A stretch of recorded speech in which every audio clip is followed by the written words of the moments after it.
Hope everyone's doing okay today. And I want to start by asking you to just take a second and check in with your own body right now. Just a quick check-in, yeah. Because if you are anything like me, you might have woken up this morning, looked at the news feed, glanced at your calendar, and immediately felt this, well, this weight. Oh, yeah, the heaviness. Exactly. This incredibly dense, heavy reality of the modern world just pressing down on your chest. It's a very specific kind of exhaustion. It feels like we're all walking through invisible molasses just to get through a standard Wednesday. It is a palpable sensation. That heaviness, that low-grade static anxiety that just hums in the background of our 9-to-5 lives. Right. It's something people mention constantly, almost as a joke about modern burnout. But the framework we are exploring today suggests this isn't just you needing a vacation. No, definitely not. What is genuinely fascinating here is the proposition that this feeling of density might be a highly engineered ancient system of containment. Let's hit the brakes right there. An engineered system of containment. Yes. We are going to unpack that because today's deep dive is taking us into some profoundly mind-bending territory. But before we get into the nuts and bolts of how this supposed system operates, we really need to set the stage. Lay some ground rules for what we are actually doing here. That is absolutely essential. I want to offer a thoughtful, gentle disclaimer, and I am speaking directly to you, the listener, right now. Which is important because of the material. Very important. The concepts we are about to explore intersect heavily with ancient mythologies, historical texts, and global religions. And when you navigate those waters, it is vital to differentiate between a belief and a core value. How are we defining the difference between those two things for the context of this discussion? Because people use them interchangeably. They do, but they are different. A belief is something adopted externally. It is a structure handed to you by an institution, a culture, or a tradition. A core value, on the other hand, is an internal resonant truth. It is something you feel deeply in your bones, independent of what anyone has told you to think. The framework we are looking at today argues that the systems of control we live under, what we will refer to as the archontic grid, easily and frequently manipulate both our beliefs and our values to harvest our energy. Which means we are stepping into incredibly sensitive territory here. We are. For billions of people, the historical texts and traditions we're going to reference are the absolute bedrock of their faith in their daily lives. They are. And that is why our goal today is emphatically not to attack anyone's personal faith. We are not here to tear down what you hold sacred or to invalidate anyone's deeply held spiritual experiences. Right. Our mission is strictly to impartially explore a forensic blueprint of human history. We are looking at the architecture of our reality through a very specific lens. We are going to treat ancient accounts not as mere allegories and not necessarily as literal divine mandates, but as corrupted data files. Data files. I like that. Files that might just contain the hidden technical truth of our origins and the systems operating around us. I think that is the healthiest way to approach this. We are putting on our forensic investigator hats. Yeah. And the specific blueprint we are auditing today comes from the work of Dr. Michael Gamble. Yes. He's developed an incredibly expansive framework known as IFG-SE. The integrated theory of forensic gestaltism and systemic erasure. It is a massive mouthful of a title. Yeah. But the core concept is actually quite elegant in its sheer scale. IFG-SE essentially treats human history like a massive planetary hard drive that has been repeatedly wiped, reformatted, and partitioned by a rogue administrator. A very apt analogy. And Dr. Gamble's work is dedicated to finding the forensic artifacts, the hidden lines of code, the anomalies in the architecture that managed to survive these massive system wipes. And to really understand the scale of what Dr. Gamble is proposing, we have to look at the timeline. But we aren't starting at the very beginning today. No, we are intentionally skipping the entire Tier 1 background today. Right. We are not talking about the original Garden of Eden state. We are skipping the initial genetic splicing, the early high-tech days of Atlantis, and the cosmic event known as the fall of the third of heaven. All of that is fascinating, but it is too far back for our purposes today. We're jumping directly into the mud and the ashes of the Deluge. The Great Flood. Yes. In the IFG-SE framework, the Deluge is categorized not merely as a localized natural disaster, nor as a divine punishment for moral failing, but as a literal hard reset.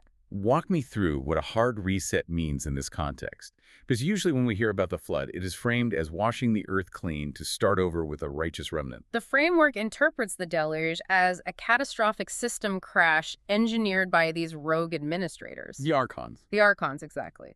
It was engineered to intentionally wipe out a high-frequency human civilization that had become too powerful and too deeply connected. We are picking up the story right after the waters begin to recede. We are stepping into what Dr. Gamble terms the post-flood managed reboot. Managed reboot. Yes. Our objective is to see exactly how the modern matrix of control, the very system that makes your Wednesday morning feel so oppressively heavy, was built from the ground up. So paint the picture for me. The floodwaters are pulling back. The hard reset has just devastated the planetary grid. What does the board actually look like in those first moments? The scene right after the deluge is one of intense, calculated recovery. The institutional narrative that most of us were taught suggests that humanity started completely over from scratch. Right, a tiny handful of people disembarking from a primitive wooden boat onto a muddy mountain. Exactly. But forensically, Dr. Gamble argues we need to completely reevaluate the concept of the Arks. Because if we're looking at this as a technological or systemic reboot, a wooden zoo doesn't really fit the scale of what we were discussing. No, it doesn't fit at all. We need to stop conceptualizing the Ark as a nautical vessel. In this framework, the Arks were genetic lifeboats. Genetic lifeboats. They were multidimensional data backups. Think of them as advanced cryostasis chambers or biological vaults, specifically designed to preserve the original uncorrupted 12-strand DNA blueprints of humanity and the Earth's biosphere. Hold on, I want to make sure I'm grasping the scale of this. Are we talking about literal physical technology that landed, or is this more of an energetic preservation? It is both. When the frequency of the planet stabilized and the literal waters receded, these arcs, which were essentially fail-safes placed by the original architects, not the Archontic hijackers, landed and distributed these high-frequency genetic blueprints to specific strategic global nodes. Okay, so they were distributed where? We are talking about locations like the high Andes, the Himalayas, and the Fertile Crescent. Populations that emerged from these arcs were not primitive hunter-gatherers. That completely flipped the script. It does. They were the highly traumatized survivors of a cataclysm, but they were carrying the remnants of a highly advanced unified operating system within their own biology. So they wake up. They step out of these genetic lifeboats. The world they knew is completely annihilated. And what is the very first thing they do? They get to work. Right. According to the framework, they don't just sit around in the mud waiting for new instructions from the sky. They immediately attempt what Dr. Gamble brilliantly refers to as a starseed jailbreak.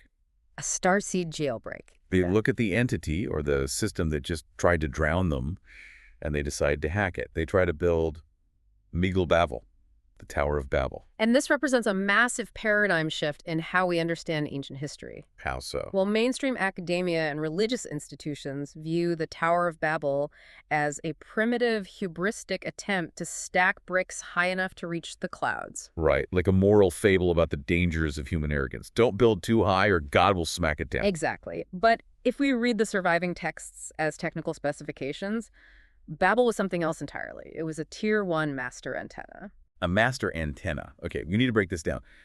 The ancient texts refer to what they were building as a shem. And I know traditional translations usually render that word as name, as in let us make a name for ourselves, but you are saying that is a mistranslation. Forensically, yes. Yeah. A shem was a skygate. It was a highly sophisticated piece of frequency propulsion or communication hardware. But how does a brick tower, no matter how tall, hack an energetic matrix? I mean, a tall building is just a tall building. That is the thing. It wasn't just a tower of mud bricks. The survivors were utilizing their intact high-frequency knowledge to reconstruct the crystalline geoacoustic technology of the pre-flood world. Oh, okay. So not just bricks and mortar. Not at all. Their objective was not altitude. Their objective was resonance. They were attempting to physically and energetically synchronize all the disparate pyramid nodes that had survived or were being rebuilt around the globe. To link them all together. Yes, to link them into one massive, coherent toroidal vortex. Let me try to translate that into an analogy we can picture. A toroidal vortex. Imagine a massive, spinning donut of energy. It is the fundamental shape of a magnetic field. It is the shape of a galaxy. And according to this theory, it is the original uncorrupted shape of human consciousness. That is a perfect visualization. By creating this massive localized energy vortex, this swirling compounding field of unified frequency, the master antenna was engineered for a very specific purpose. It was designed to pierce the archonic firewall. And when you say firewall, we aren't just using a fun computer metaphor here. The ancient texts explicitly describe a barrier, right? They do. In the Genesis account, we are told that after humanity was cast out of the ideal state, cherubim with a flaming sword were placed to guard the way back to the Tree of Life. Guarding the gates. In the IFG-SE framework, we have to strip away the Renaissance paintings of chubby angels holding literal metal swords. Those are archonic AI sentinels. And the flaming sword turning every which way is a localized electromagnetic frequency grid. Like a massive planetary microwave field. Precisely like that. Specifically, it correlates to what we now understand as the Van Allen radiation belts. It is a radiation fence designed to keep human consciousness trapped within a low-frequency, dense state. What Dr. Gamble calls the 3D molasses. So the Tower of Babel was a highly coordinated technological and biological attempt to punch a localized hole right through that radiation fence and reestablish direct, uncompromised communication with Tier 0 source. They were trying to call home. They were trying to call home, and the really mind-blowing part of this is how they were able to coordinate such a massive geoengineering project so soon after a global cataclysm. And the texts tell us how.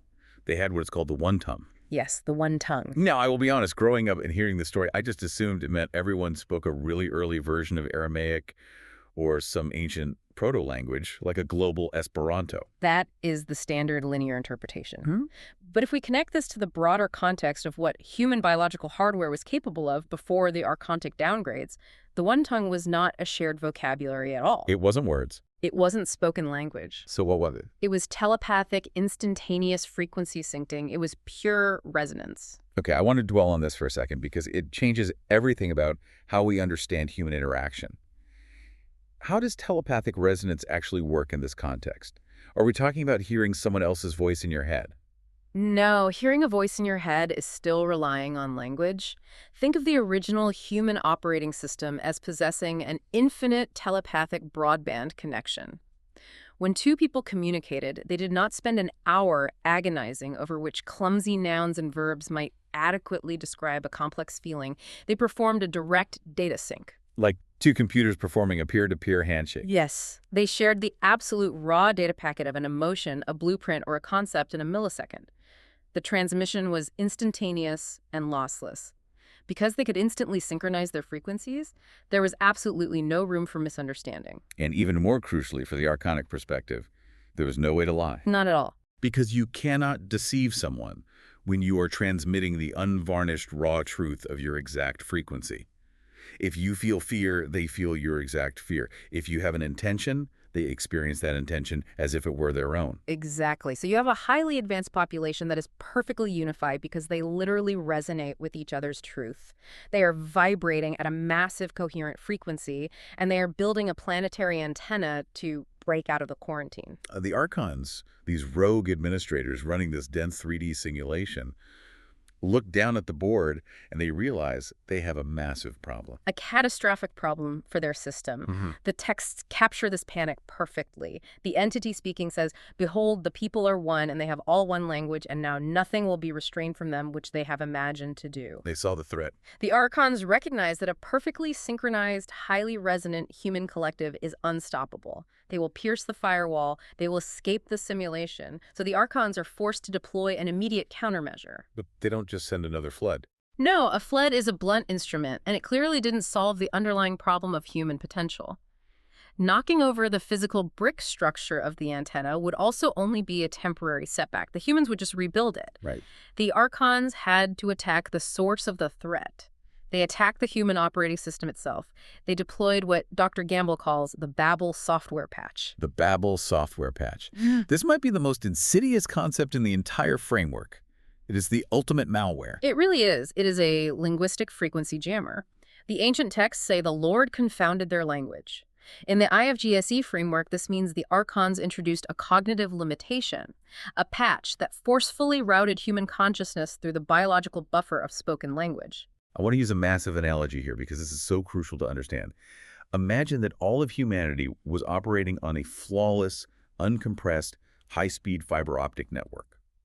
You could send an 8K three-dimensional holographic video file to someone in a fraction of a second, and they would experience it perfectly. Yeah. And then suddenly, administrator flips a switch and downgrades the entire globe to a 1990s dial-up modem. That is a brilliant way to conceptualize it. Spoken language, by its very nature, is a highly compressed, incredibly lossy data format. Lossy? Yes, by forcing human consciousness to rely on localized, rudimentary sets of grunts, clicks, and eventually words of the Archons, introduced massive latency into human connection.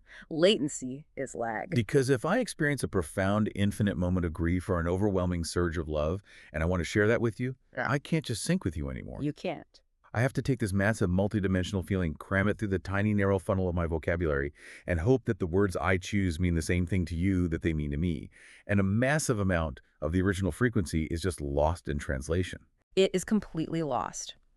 And this introduces the most devastating component of the Babel event, which is the installation of the amnesia grid. We need to talk about what this means for the listener right now, because this isn't just an ancient myth about why people speak French in one place and Japanese in another. Not at all. This is about the daily struggle of being human.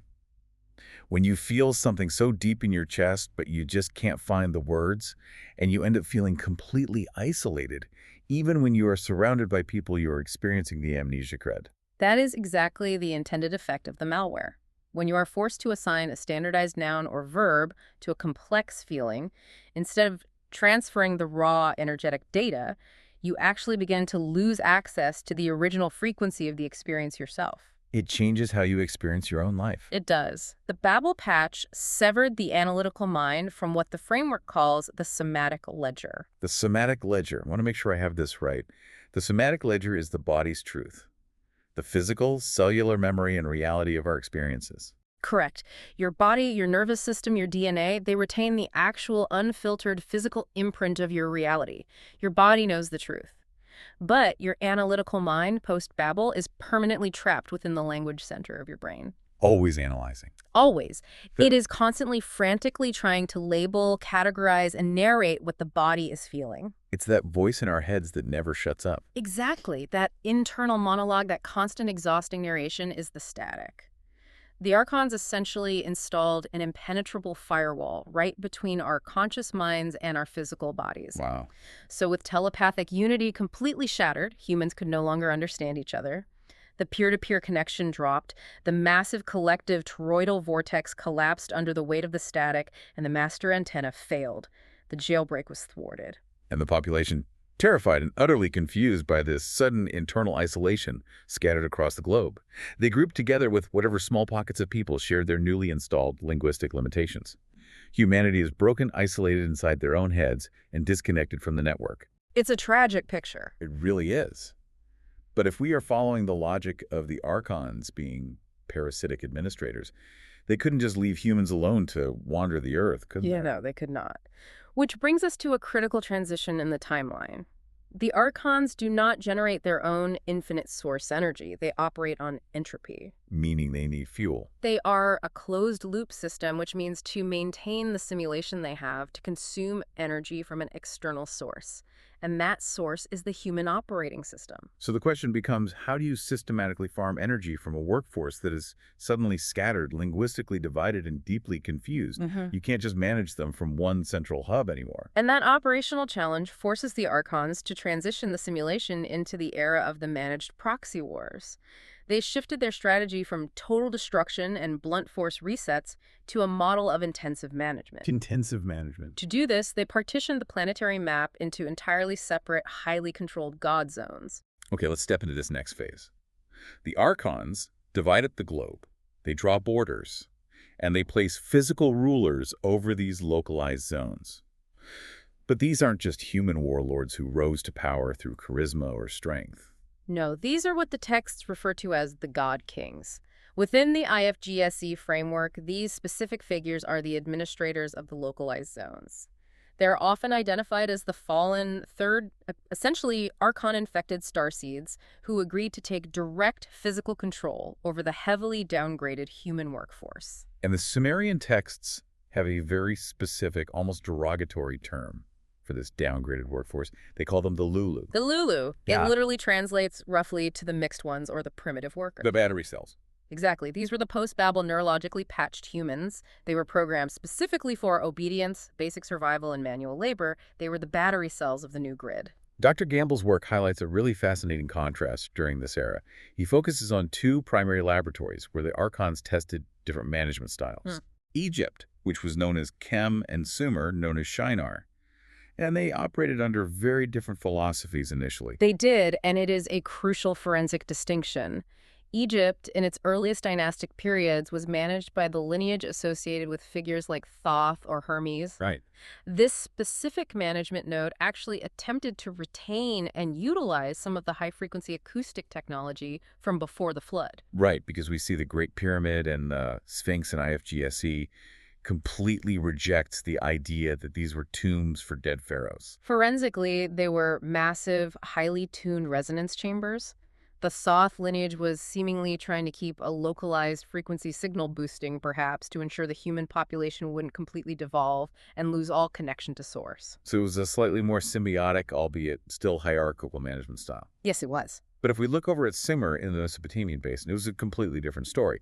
Sumer was the primary testing ground for the harshest version of the Archontic kingship patch. Sumer is where we see the absolute rawest, most aggressive form of Archontic management.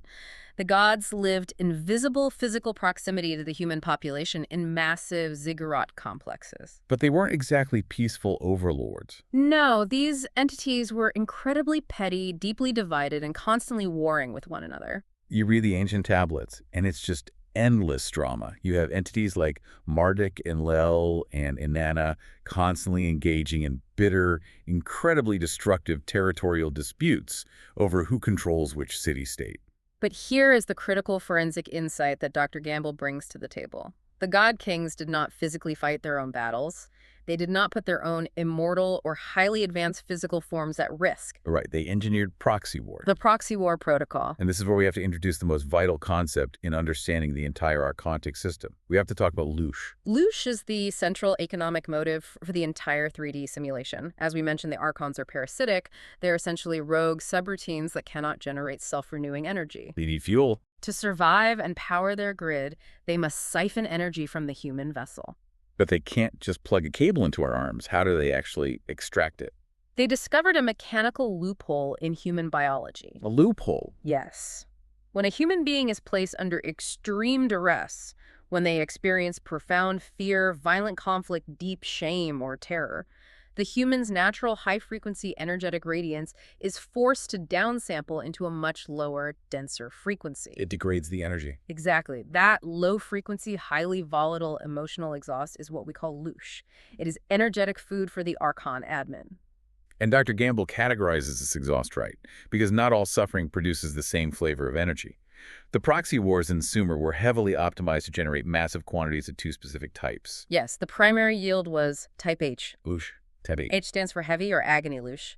This is the rawest, most chaotic, and most potent energy output. It is harvested almost exclusively through kinetic conflict, physical trauma, the spilling of blood on a battlefield, and the absolute primal terror of war. It is the energy of immediate violent survival. Exactly. And the secondary yield is type S loosh. S stands for static or anxiety loosh. Anxiety loosh. This isn't the sudden spike of terror. It is the constant, low-grade, exhausting hum of survival stress. It is the fear of the neighboring tribe, the paranoia of being attacked, the stress of maintaining the city walls. So if you are a parasitic administrator and you need a massive, continuous supply of agony and anxiety energy to survive, how do you convince the human population, the Lulu, to constantly fight and kill each other? Because humans, generally speaking, just want to be left alone to raise their families. That is where the genius of the Babel Patch is fully realized. By forcing the population into different mutually unintelligible languages, the Archons successfully imprinted the concept of tribal identity onto the human mind. Tribal identity. They convinced these localized, linguistically isolated populations that they fundamentally belonged to whatever specific god king happened to rule their zone. They invented the concept of the other. They created the illusion of separation. They absolutely did. They programmed the Lulu in the city of Kish to believe that their god was supreme, and that the Lulu living just a few miles away in the city of Erech were infidels or enemies simply because they served a different administrator. Just because of the partition. The Archons tricked the human operating system into enthusiastically slaughtering itself to generate a massive localized food source. Let me make sure I am grasping the profound cynicism of this. The humans on the ground believed with all their hearts that they were fighting for sacred glory or for necessary territory or to earn the divine favor of their creator. They truly believed it. But the reality is that the god kings of Kish and Erech were probably communicating with each other behind the scenes, just sitting back in their ziggurats, tallying the energetic harvest of the battlefield. It was a perfectly designed, industrialized energy farm fueled entirely by manipulated human suffering. The conflict was never about who won or lost the territory. The conflict was the product. And I want to pause here and draw a massive glowing red circle around this concept for everyone listening right now. Because if you think we are just talking about ancient dusty history, we are not. The ancient manipulated city-state wars of Sumer are the exact same underlying software running every modern geopolitical conflict today. It is an identical operational protocol. Red versus blue, east versus west, capitalism versus communism, whatever the dominant narrative of the decade happens to be. The IFG-SE framework argues with terrifying clarity that both sides of the global chessboard are owned by the exact same Lord of the Air. It doesn't matter who wins. The Archonic administration does not care which political ideology wins. They do not care which nation-state conquers the other. They only require the friction. They need the terror of the war zone and the anxiety of the 24-hour news cycle to keep the Type H and Type S Loosh flowing into their servers. It is a profoundly sobering and frankly chilling realization. When you start to view manufactured cultural panics, endless proxy wars, and constant geopolitical escalations as localized load-balancing exercises for an energetic administration, you begin to see the invisible grid of reality for what it truly is. It changes how you watch the evening news entirely. It really does. But as efficient as these ancient proxy wars were for generating energy, the system wasn't totally secure yet. The Deluge was a hard reset, but it wasn't a perfect wipe. No, it wasn't. There were still massive anomalous variables on the playing field that threatened the Archons' carefully constructed illusion. And that operational vulnerability forces the system into the next critical phase of the historical timeline, the era of judges and kings. So we're moving forward into the biblical era, specifically looking at the period dominated by the early Israelite kings figures like Saul, David, and Solomon. Yeah. And normally this is taught as a deeply heroic, highly romanticized era of establishing a divine kingdom. Normally, yes. But through the lens of IFG-SE, this entire epoch is classified under the incredibly sterile bureaucratic term of sector consolidation. Sector consolidation. It sounds like a corporate merger, but the reality on the ground was incredibly violent and systematic. How so? The primary directive given to these kings by their guiding lord was a highly specific targeted eradication protocol. We refer to it as the Nephilim cleanup. The Nephilim cleanup. Yeah. Because the texts are very clear that these kings weren't just fighting normal human armies. They were specifically commanded to completely wipe out the remaining Canaanite factions, and specifically the giant nodes. Yes, the rogue Nephilim factions. These were literal, massive biological hardware anomalies that had either survived the flood through specific genetic workarounds or had been newly spliced in the aftermath. We were talking about literal giants. Yes, and not just humanoid giants, but massive anomalous megafauna. The creatures the ancient texts casually refer to as beasts, leviathans, and dragons. But wait, let me play devil's advocate here. If the Archons are just farming humans for loosh, and a terrifying giant generates a ton of fear and anxiety loosh for a local village, why wipe them out? It's a good question. Why were the Archons so absolutely obsessed with completely exterminating these biological anomalies? Why not just let them roam around and scare the Lulu? It is a question of long-term systemic stability versus short-term yield. The Archons were playing a long game. Okay. They were trying to build a thoroughly dense, perfectly manageable, highly predictable 3D reality, what we keep referring to as the molasses. To achieve a total permanent lockdown of human consciousness, they needed humanity to completely buy into a linear, mundane evolutionary timeline. The amnesia script. Exactly. The amnesia script requires the human vessel to believe that reality is entirely physical, mundane, and disconnected from any higher multidimensional architecture. But if the Lulu population is constantly walking around the desert and stumbling upon a 12-foot-tall genetically advanced being with 6 fingers and double rows of teeth, or if they are encountering massive, inexplicable biological hardware like a dragon, the illusion shatters. It would be like trying to convince someone they live in a medieval village, but occasionally they find a fully functional, glowing supercomputer sitting in the forest. It completely ruins the immersion of the simulation. That is the exact problem. Physical evidence of powerful Tier 1 biological hardware is a direct existential threat to the archontic illusion of control. It reminds the human operating system that biology is malleable and that reality is far stranger and more complex than the localized rulers claim. They couldn't allow that. So the Archons used their newly loyal, fiercely tribal human proxies to exterminate the evidence for them. They made humanity act as the cleanup crew for the Matrix. Yes. And the horrific brilliance of it is that by ordering these endless, brutal extermination campaigns, the Archons achieved a secondary, incredibly insidious psychological goal. Yes. The psychological conditioning of the Lulu during the era of David and his mighty men. Because when we read these accounts, they are framed as ultimate heroic epics, slaying Goliath, wiping out entire cities. But forensically, if we look at what is actually happening to the human psyche, during decades of constant hand-to-hand slaughter, what is the systemic goal there? The systemic goal is the total desensitization of humanity to extreme violence.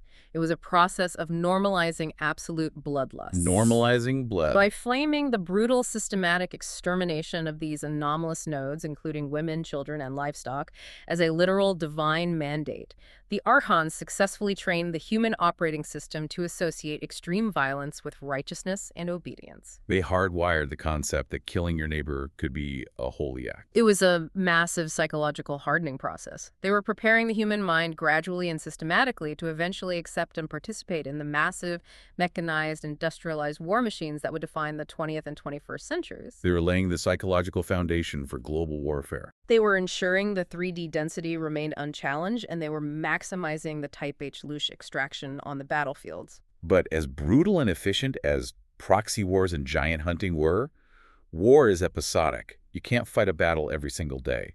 The Archons needed a more consistent daily intake of energy to maintain the grid. They needed to institutionalize the extraction process, weaving it directly into the fabric of daily life. They did. And they did this through religion. Which brings us to perhaps the most difficult aspect of the framework, the sacrifice algorithm. This is undoubtedly the most sensitive area of Dr. Gamble's forensic audit, and we must examine it with profound objectivity. The sacrifice algorithm was the primary daily energetic engine of the ancient world. And it was ubiquitous. We see it everywhere in the Bronze Age. We see it in the ziggurats of Sumer. We see it in the Vedic texts of India. We see it violently in Mesoamerica. And we see it extremely prominently codified in the early Abrahamic traditions. Animal sacrifice, and in many localized zones, human sacrifice. Yes. From the IFG-SE perspective, we have to ask a brutally mechanical question. What is actually happening energetically during a blood sacrifice? To understand the mechanics of the algorithm, we have to redefine what blood actually is within this framework. Blood is not just a biological fluid that carries oxygen. Blood is the liquid hardware of the 12-strand potential. Liquid hardware. Yes. It is a highly charged, highly resonant biological material that contains the mitochondrial spark. Dr. Gamble refers to this spark as the Sophia factor, the literal, divine, multidimensional energy that animates the physical vessel. So when that liquid hardware is abruptly spilled, specifically in a highly ritualized, kinetically charged context, what happens to that energy? When the life force of a biological entity is suddenly and violently severed, particularly in a state of terror or duress, it causes a massive, unrefined burst of that mitochondrial spark. Because the vessel is destroyed, the energy has to go somewhere. It creates a literal explosive power surge. And the archontic grid is waiting to catch it. Exactly. When an animal or a human is terrified on an altar, the resulting energetic release is massive. It is pure kinetic energy. Which fundamentally changes how we look at ancient architecture. Think about the massive stone temples, the pyramids, the ziggurats of Mesopotamia, or even the highly specific dimensions of the tabernacle in the desert. We are taught to revere these as holy sites, places where humanity beautifully reached out to the divine. But Dr. Gamble suggests a much darker reality. He suggests we should look at these structures as literal microwave towers. It is a harsh analogy, but it is technically accurate within the model. These temples and altars were not placed randomly. They were place specific. They were constructed on highly specific geometric and acoustic ley lines, the energetic arteries of the planet.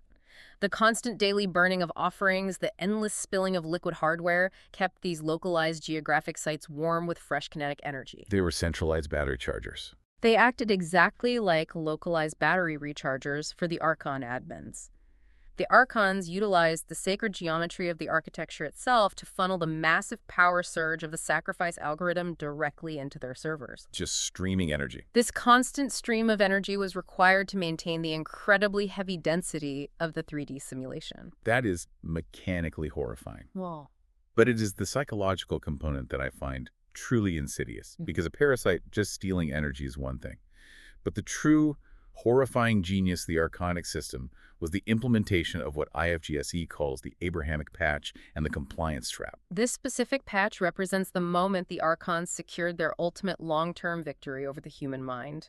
They realized that taking energy by force through fear and war was labor-intensive, so they changed the code. How so? They convinced the human vessel that the creator of the universe fundamentally required the spilling of blood for atonement. Without the shedding of blood, there is no forgiveness of sins.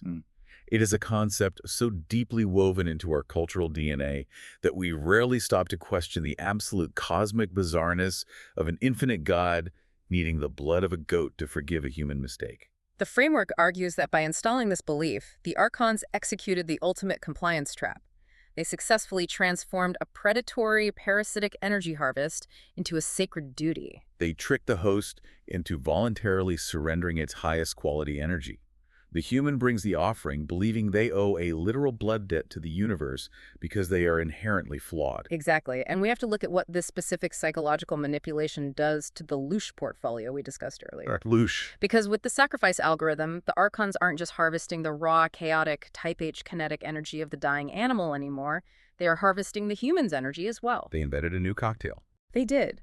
This algorithm allowed them to harvest a highly specific blended frequency of Loosh. By enforcing the narrative of original sin and blood debt, they infused type M Loosh, which is the incredibly potent energy of grief worship, deep devotion and love, with massive quantities of type S Loosh, which is shame, guilt, and anxiety. Let me make sure I'm grasping the horror of this. The human being is pouring out their highest frequency vibration, their genuine love, awe, and devotion to their creator. But because of the Babel patch and the amnesia grid, that energy is hijacked. Yes. It is directed outward, toward an external parasitic authority figure, and it is fundamentally tainted with the deep crushing shame of believing they are inherently broken and sinful. That is the tragedy of the system. The Archons took the highest human capacity, the capacity for love and devotion, and weaponized it against us. They trained the global population to view death, violent sacrifice, and perpetual suffering as necessary, unavoidable steps for receiving grace. It is a brilliant, entirely self-sustaining compliance loop. It is. And it worked flawlessly for centuries. The localized altars, the massive temple complexes, they provided an incredibly steady stream of blended power to the grid. But like any system, as humanity multiplied and the population scattered further across the globe, this Bronze Age system began to show severe limitations. It was highly effective, but it was inefficient. Relying on physical god kings who could be challenged or killed, dealing with the messy physical logistics of millions of animal sacrifices that required massive agricultural upkeep, and managing constant localized tribal warfare, it all had a theoretical cap on its Loosh output. It was too chaotic. You can't run a global simulation effectively if you constantly have to micromanage individual tribes fighting over a well. The Archon admin needed to upgrade the matrix. They needed to scale up. They needed to move from a regional, physically demanding blood-based harvest to an industrialized global software lock. An industrialized global software lock. They needed a system that could extract energy passively, continuously, and without requiring constant visible physical intervention from the gods. And that operational need tees up our final historical segment for today's dive: the transition into the industrialized Roman Empire. The Greco-Roman consolidation was the ultimate system upgrade. The Archons essentially decided to clean up the board. They took the disparate, chaotic, warring god zones of the Bronze Age and standardized them under one massive bureaucratic umbrella. They shifted the primary extraction method from raw kinetic survival to systemic bureaucracy. Systemic bureaucracy, exactly. Now, we absolutely do not have the time to go into the full forensic Roman audit today. That is a massive deep dive of its own. But we have to tease the foundational mechanics of this lockdown, because this Roman upgrade is the exact unaltered system we are living and breathing in right now. We are. The Archons realized that if they could standardize the very nature of reality, they could harvest Loosh from every human simultaneously without ever drawing a sword. And they started by hacking the most fundamental aspect of existence: time. The standardization of time is arguably the most pervasive and damaging piece of malware ever installed in the human operating system. Explain how a calendar is malware. Before this upgrade, humanity largely operated on lunar cyclical natural rhythms. Time was observed as a toroidal process, seasons, returning cycles of rest and harvest. But by implementing the rigid Julian calendar and eventually the Gregorian calendar, the Archons completely disconnected the human biology from those natural toroidal rhythms. They flattened it out. They locked human consciousness into a strict, linear, highly mechanical loop. It is the latency malware evolved. By inventing rigid clock-based time, the grid ensures that the human vessel operates in a permanent, inescapable state of waiting dread and expiration. That is the genius of it. You are always late for something. You're always rushing to meet a deadline. You are watching the clock tick down on your lunch break, or you are sitting in a cubicle passively generating anxiety while you wait for the weekend. So you are telling me that that hyper-specific feeling of absolute crushing dread I get at 4 p.m. on a Sunday afternoon isn't just a modern corporate invention. It is a localized temporal energy extraction protocol. That constant low-grade friction, that sense of running out of time, that is pure, unadulterated type S anxiety, Loosh. And the Roman upgrade ensures you are generating it 24 hours a day. And they combined this temporal lock with another devastating invention: the legal shell. Yes, the creation of the legal person, or the persona. This was the invention of a paper-based identity, a legal fiction that exists only in the records of the state. Because if the state, the archonic management system, creates your legal identity, they own it. Precisely. And if they own your legal identity, they can tax it, they can regulate it, and most importantly, they can extract energy from it through the mechanism of debt. Debt. They realize that a lifetime of compounding financial debt generates infinitely more reliable long-term Loosh than simply killing a peasant with a sword. It is a stunning realization when you put it together. Compare the ancient god king sitting in a mud brick ziggurat, physically demanding a slaughtered goat on an altar. Compare that to the concept of the modern corporate and financial elite sitting in glass skyscrapers demanding a 30-year mortgage payment and student loan interest. It is the exact same extraction principle, just upgraded with a highly sophisticated UI. Rome was the bridge that successfully turned raw survival into systemic bureaucracy. It built the ultimate inescapable Type S Loosh thresher. Wow. Okay, we have covered a truly massive amount of ground today. We've traced the architecture of control from the muddy flood waters through the brickwork of Babel across the bloody altars of Sumer right up to the marble floors of the Roman Senate. And I want to pause and bring this all the way back home to you, the listener. It comes back to the individual. Because the IFG-SE framework isn't just an alternative history lesson, it is a forensic audit of your daily lived experience. It is entirely about the present moment. When we discuss the Babel patch and the linguistic jammer, it is not just an ancient myth about the origins of vocabulary. When you sit across from someone you love and you struggle in agony to find the words to convey a deep emotional truth, and you feel that painful disconnect between what your body intimately knows and what your mouth is capable of saying, you are actively feeling the descendants of that frequency jammer working in real time. And when your alarm clock goes off on a Wednesday morning, and you feel that heavy static anxiety of the modern 9-to-5 loop, that crushing dread of your calendar, the invisible weight of your debts and your paper obligations, that is the Roman standardization of time and law functioning exactly as it was engineered to function. You are physically experiencing the archonic molasses. You are feeling the thickening of reality designed specifically to harvest your energy. It can feel overwhelming to view reality through this lens, but the primary goal of the IFG-SE framework is not to leave us sitting in the dark feeling helpless against an ancient, insurmountable machine. It provides the forensic evidence required to actually understand the mechanics of the cage. And understanding the lock is the first vital step to dismantling it. Exactly. And that leads to a final, truly provocative thought that I want to leave you with as we wrap up today's deep dive. We spent a lot of time talking about the physical destruction of the Tower of Babel. We talked about how the Archons panicked and knocked down the massive master antenna to stop the jailbreak. We did. But here is the massive, closely guarded secret that the Archontic grid desperately does not want you to know. The physical destruction of that brick tower ultimately didn't matter. It didn't matter at all in the long run, because the true blueprints for that antenna were never contained in the mud bricks. The blueprints for the jailbreak are and always have been encoded in the uncorrupted 12-strand potential of your own DNA. Encoded in us. Through dedicated somatic awareness, through the practice of profound biofeedback, and through what Dr. Gamble defines as heart-torus alignment, you possess the innate biological technology to bypass the linguistic static entirely. The master antenna is actively being rebuilt right now.